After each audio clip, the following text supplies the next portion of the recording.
El siguiente segmento tiene contenido o opinión. La entrevista en A Primera Hora. Analizamos los hechos del momento junto a sus protagonistas. Muy bien, son las 7 de la mañana con 9 minutos. Gracias por la sintonía. Seguimos en nuestro espacio A Primera Hora por la señal de Majestad Radio y Majestad Televisión. Le damos el buenos días al doctor Germán Rodas. Él es el coordinador de la Comisión Nacional Anticorrupción. Doctor, bienvenido. ¿Cómo le va? Buenos días.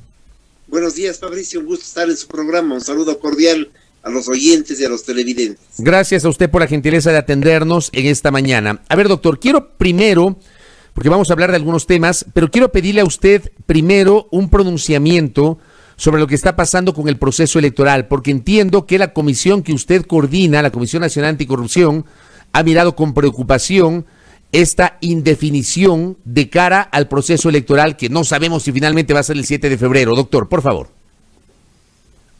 La Comisión Nacional Anticorrupción lo dijo este fin de semana a través de un comunicado público. La preocupación que sentimos porque no es, o es inaudito, mejor dicho, que a estas alturas no sepamos cómo se va a constituir la papeleta electoral. Hemos sido testigos de opiniones asimétricas entre el Consejo Nacional y el contencioso electoral, pero además venimos siendo testigos desde hace mucho tiempo atrás de una serie de confrontaciones en el propio Consejo Nacional Electoral, de tal suerte que nos parece que los organismos electorales no contribuyen en nada a fortalecer un proceso electoral, en entregarle al país certezas.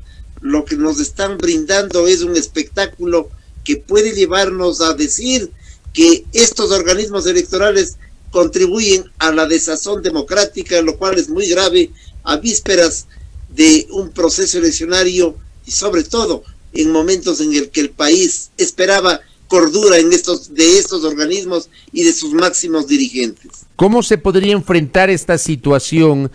¿Hay la posibilidad de hacer algo, tomando en cuenta que, por ejemplo, al inicio de esta semana ya se develó una suerte de desavenencias que son públicas entre el Consejo Nacional Electoral y el Tribunal Contencioso Electoral, que no sabemos a dónde va a parar esto? Y en el medio, la falta de definición de la papeleta que finalmente recibiremos los ecuatorianos en las próximas elecciones. ¿Qué se podría hacer al respecto, doctor?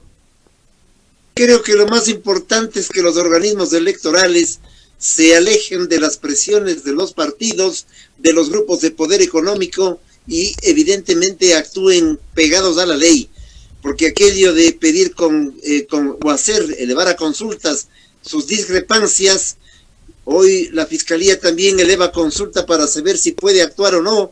Estamos en un momento en el que todo el mundo busca lavarse las manos y dejar que terceros o cuartos opinen. A este paso pedirán consultas o al obispo de Quito o a los bomberos, porque estamos en una circunstancia de irracionalidad. Frente a esto, ¿usted cree que peligran las elecciones, doctor? Ojalá no sea así, pero lo que peligra es la transparencia y la legitimidad del proceso electoral, y eso ha peligrado desde hace muchísimo tiempo atrás. La Comisión Nacional Anticorrupción lo dijo en su oportunidad.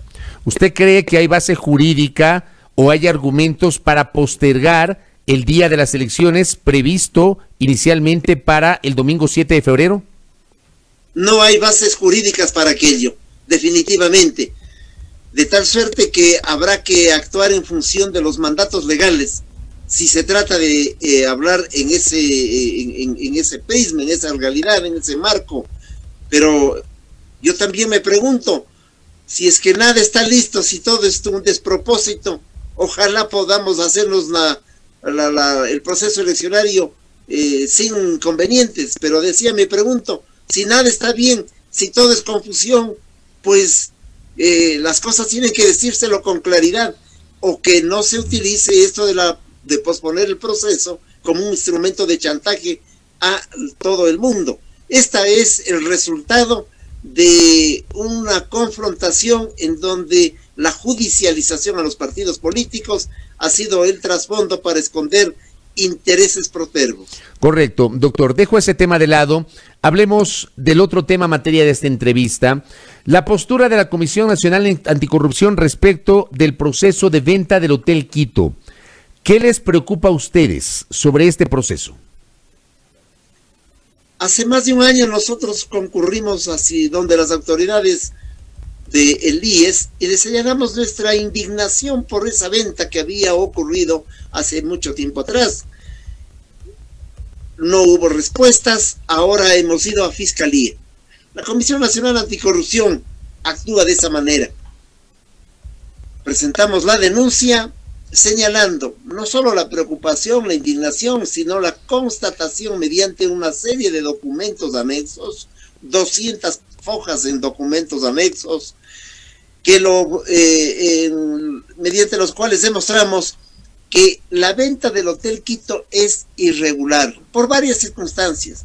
Primero, porque de manera desaprensiva, por decirlo menos, el IES dejaría de tener un bien que le es rentable, que es propiedad de la institución, por lo tanto de los trabajadores, de los empleados, de los jubilados, pensionistas, etcétera.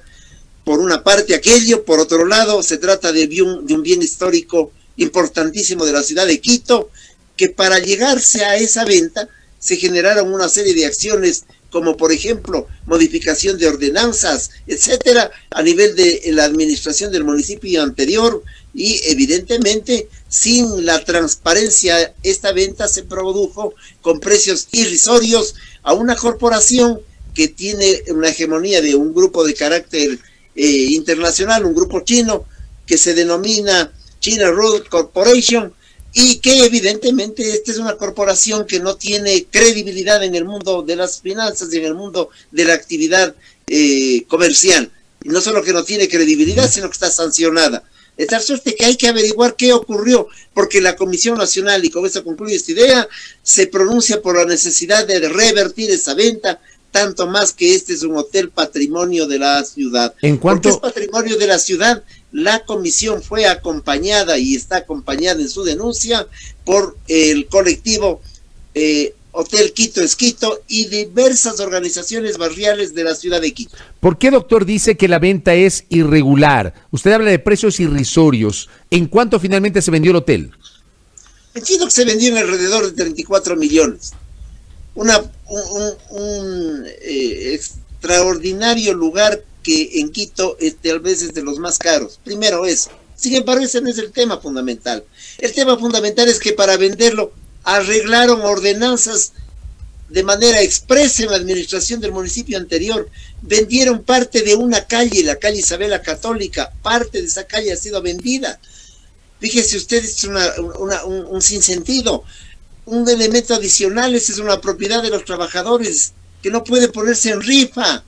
Y me parece además de enorme trascendencia el hecho de que lo vendan a una institución o a una corporación en donde hay personas y grupos comerciales, empresariales no idóneos. De tal manera que no solamente que hubo un subprecio, sino que no se hicieron las cosas de forma adecuada. Y se afectó a la historia de la ciudad porque es un bien histórico de la ciudad de Quito. Pero le pregunto, doctor, ¿hay tal vez alguna evidencia de que el Hotel Quito costaba más de 34 millones de dólares? Desde luego que sí. Hay evidencias que nosotros hemos acompañado en la denuncia. ¿Quién por ejemplo, valoró? ¿Qué evidencias tienen ustedes, por ejemplo, doctor? ¿Hay algún estudio que ustedes tengan que calcula que el hotel vale más de 34 millones? El Colegio de Arquitectos de Pichincha y el Colegio de Arquitectos a nivel nacional han señalado que no se estaría pagando ni la tercera parte de lo que vale la propiedad. Ese es un criterio técnico de enorme respetabilidad. El Colegio de Arquitectos también ha intervenido apoyando esta gestión, en donde hay peculado, enriquecimiento ilícito, enriquecimiento privado no justificado, asociación ilícita. Claro, estaba el señor Espinosa de por medio, el que nos dijo que no había ninguna deuda del Estado al IES. Es decir, era un momento de desajustar la vida, la actividad y la institución del IES. Sobre lo primero que está señalando respecto de la valoración, entiendo que hay un estudio de la PricewaterhouseCoopers que en cambio estableció que la valoración era entre 26 millones y 37 millones de dólares, de acuerdo a lo que conozco. Yo no sé si este elemento de la Price ustedes lo valoraron, doctor, porque obviamente tiene una diferencia con este estudio que usted señala del Colegio de Arquitectos. Desde luego, yo confío en el profesionalismo de personas como el Colegio de Arquitectos, en la idoneidad de las personas que nos han asesorado. ¿No confía usted en la Price? Yo confío en la valoración hecha por el Colegio de Arquitectos. No en el de la Price. No, le ratifico, yo confío en esa valoración, me parece importante, porque además, a simple vista, mi estimado amigo, a simple vista sabemos que eso no tiene un monto. Las modificaciones en las ordenanzas de la construcción, por ejemplo, que allí estaban permitidas hasta 6 pisos para que luego pasen a tener 16, le demuestra cuál era la perspectiva del negocio. Pero insisto, este es un bien histórico de la ciudad. Hay cosas que son importantes de comprenderlas desde esa perspectiva, porque con ese criterio, no importa el monto que nos paguen, si hacia arriba o hacia abajo, se puede vender pues el monumento de la Plaza Grande. Ahora, hay temas fundamentales que es rescatar la historia de la ciudad y rescatar el patrimonio de la ciudad. Ahora, sí quisiera conocer los argumentos para lo otro que usted ha señalado. Usted ha hablado de que aquí hay enriquecimiento ilícito, hay peculado, hay asociación ilícita. ¿A qué se refiere usted? ¿Qué evidencias existen de que hubo justamente estos delitos, de que se cometieron estos delitos en el proceso de venta del Hotel Quito, doctor Germán Rodas? Nos ha entregado 200 hojas demostrativas de aquello, cuando se modifican las ordenanzas, cuando se modifican, se hacen las cosas al apuro, el contubernio funciona, hay una asociación ilícita que funciona para un negocio. Primero tenemos allí, por lo tanto, un capítulo que mirarlo con absoluta certeza. Es evidente que los precios no correspondían a la realidad ni comercial de ese momento, de tal suerte que los elementos de carácter general están dichos en el análisis que acabo de señalar. Sí, doctor, pero no me queda claro, doctor, quién se enriqueció y de qué manera se enriqueció o quién cometió peculado. O sea, sí quisiera tener claridad sobre eso, doctor. Se enriquecen los que adquieren el bien y luego van hacia el futuro a hacer edificios gigantes de 20 y pico de pisos allí, que lo adquieren con un subprecio. Yo creo que esto es importante que la Fiscalía investigue, porque ocurre que desde el lado de la Fiscalía y desde el lado de otros sectores, ocurre que pasa que la primera investigación es a la Comisión Nacional Anticorrupción. A los que hay que investigar es a los delincuentes, de eso se trata. ¿Pero quiénes son los delincuentes en este caso, como usted lo señala, doctor Germán Rodas? El responsable de la venta, pues el responsable que fue en ese entonces el señor Richard Espinosa. El señor Richard Espinosa. Él es el responsable. El señor Richard Espinosa incurrió en enriquecimiento ilícito. ¿Hay evidencias de eso, doctor Rodas? La Fiscalía tiene que averiguar, por eso está hecha nuestra denuncia. ¿Usted no acusa al ingeniero Richard Espinosa de enriquecimiento ilícito, sino que pide que la Fiscalía investigue si hay ese delito? Claro, desde luego. Para poder entender. Nos parece... ¿Perdón? Para poderlo entender, digo, porque quisiera entender si usted está señalando que Richard Espinosa incurrió en peculado, enriquecimiento ilícito, o le está pidiendo a la Fiscalía que determine si hubo ese delito. Nosotros estamos señalando los delitos que se han generado y hay que investigar quiénes participaron de aquello. Nosotros lo que hacemos es entregar la denuncia y la Fiscalía tiene que establecer los causales de los ilícitos, y a lo mejor hay adicionales, pero que hubo una asociación ilícita entre los compradores, entre los vendedores, entre la administración del municipio, el arreglo de las normas para la venta, el mejoramiento de las expectativas en la acción de la compra, etcétera, etcétera. Eso configura una serie de factores que nos demuestran a pensar que evidentemente había una asociación ilícita, eso es evidente, y que ha habido enriquecimiento desde luego por la empresa que compra a un valor y que luego inmediatamente obtiene la ventaja para la construcción de edificios en esa zona, desde luego que sí, pero yo insisto, el tema del respeto a la ciudad de Quito Es lo fundamental cuando allí hay un patrimonio histórico. ¿Sabe por qué? qué? Es lo que nosotros le planteamos ahora a la actual administración del municipio. Un pronunciamiento emergente, urgente sobre este tema, porque hay normas que fueron manipuladas en la administración anterior, como le hemos planteado, y esperábamos una respuesta distinta al actual presidente del IES, que lo obvio era que casi debió sumarse para defender un bien, pero se alejó inmediatamente de este tema en estos días y dice, bueno, que la fiscalía sanciona a los culpables. Es decir, esa es la actuación del actual presidente del IES, que evidentemente, cuando él perteneció al grupo del régimen anterior, debe haber sido compadre, amigo, etcétera, del señor Espinosa.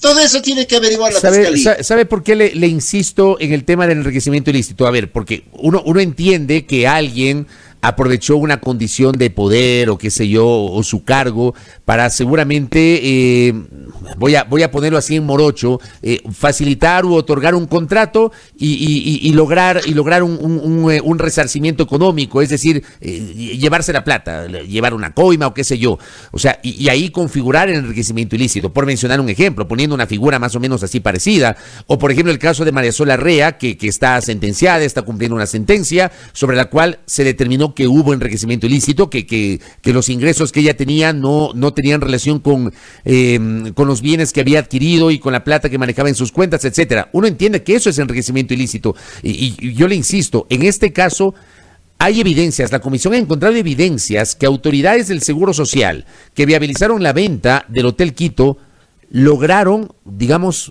aumentar su patrimonio, incrementar el dinero en sus cuentas, generar enriquecimiento ilícito. Por eso le insisto en esta pregunta, doctor Rodas. Sí, así noto que me insiste mucho y le voy a decir lo siguiente. Sí. Enriquecimiento privado no justificado tiene que ver con los compradores, Fabricio. Son ellos los que tienen evidentemente una ventaja. Si yo voy y compro un terno que vale, que me dan en $10 cuando vale 300 o 500, ¿no es cierto? Es para algún juego, para alguna ventaja. La empresa compradora obtiene un enriquecimiento ilícito evidente, pues de enriquecimiento privado ilícito. Eso es obvio, esa es la empresa china.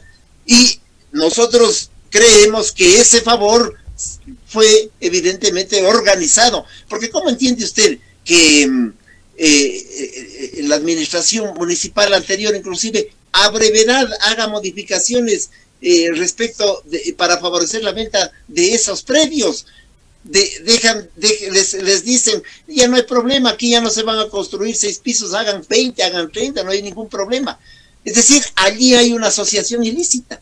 Lo que nosotros estamos pidiéndole a la Fiscalía, eso hacemos la ciudadanía, eso hace la Comisión Nacional Anticorrupción. Entrega la denuncia, entrega la información adecuada y le pide a la Fiscalía que actúe, porque hay serios indicios que nos llevan a lo que nosotros hemos señalado. Se actúa así, ese es el procedimiento, de tal manera que creemos y aspiramos que la Fiscalía actúe con rapidez en momentos en que el país vive con pánico el tema de la corrupción, a la cual la enfrentamos, y la enfrentamos de manera estructural, no como la ha enfrentado en las últimas horas en la Asamblea Nacional, con una llanta de emergencia a pedido del Fondo Monetario. Ahora, y con esto voy cerrando este tema, doctor. La comisión en su estudio y en los documentos que entregó a la Fiscalía General del Estado, ¿tiene algún sustento para establecer cuánto ganaba el IES o el BIES, en este caso el Banco del IES, por rendimientos del Hotel Quito, y cuánto gana hoy luego de la venta con esa plata fruto de la venta? ¿Hay alguna diferencia, algún estudio en ese sentido? No, sobre lo que gana ahora no, porque es una información reservada, secreta, porque eso ya no está en manos del IES, eso también tiene que averiguar la Fiscalía, a pesar de que ese no es el elemento de la discusión, ¿no? Ese ya no es el elemento de la discusión. El elemento sigue siendo cómo así le vendieron a esta empresa que estaba cuestionada en todos los niveles, especialmente por los organismos internacionales de carácter de bancario, financiero, etcétera. No es que estaba cuestionado en algún lugar en específico, estaba cuestionado en muchos países. Pero le insisto, hay un tema también que hay que darle valor, que es lo que significa un bien histórico de la ciudad. Por eso es que los barrios de Quito se han sumado a esta denuncia, y no 2 o 3 barrios, los barrios del sur, los barrios del el centro histórico, del norte de la ciudad. Sí, hay un sentimiento en la población de mucha preocupación que un bien histórico sea rifado de la manera que ha sido rifado. Sobre esto, digamos, en la investigación que ustedes han pedido, ¿también piden que se investigue autoridades municipales o ex autoridades municipales? Hay que investigar las acciones en el anterior Consejo Municipal, evidentemente. Es decir, allí, ¿cómo así cambiaron las ordenanzas de un momento al otro con ese tipo de cosas que se hacen así sobrepticiamente, de manera ágil, de manera rápida, que además concurren para favorecer un tema? Porque si usted hace algo, ¿no es cierto?, y, en una institución, eso está atado a lo que ocurre en una segunda, y esas primeras y las segundas acciones de 2 instituciones, para poner el ejemplo, el municipio y el IES, benefician a terceros. Ahí hay actos que evidentemente nos hacen suponer que hay un acuerdo, que hay alguna cosa que funciona de manera organizada para el cometerse un delito, de tal forma que eso tiene que investigar Fiscalía. Correcto. Doctor Rodas, le agradezco por esta explicación que nos deja clara la posición de ustedes al haber presentado esta denuncia respecto de la venta del Hotel Quito y las presuntas irregularidades que ustedes como comisión han denunciado. Gracias, doctor Rodas, por el tiempo. Que tenga buen día. Estamos pidiendo que se deje insubsistente la venta y que se recuperen esos dineros.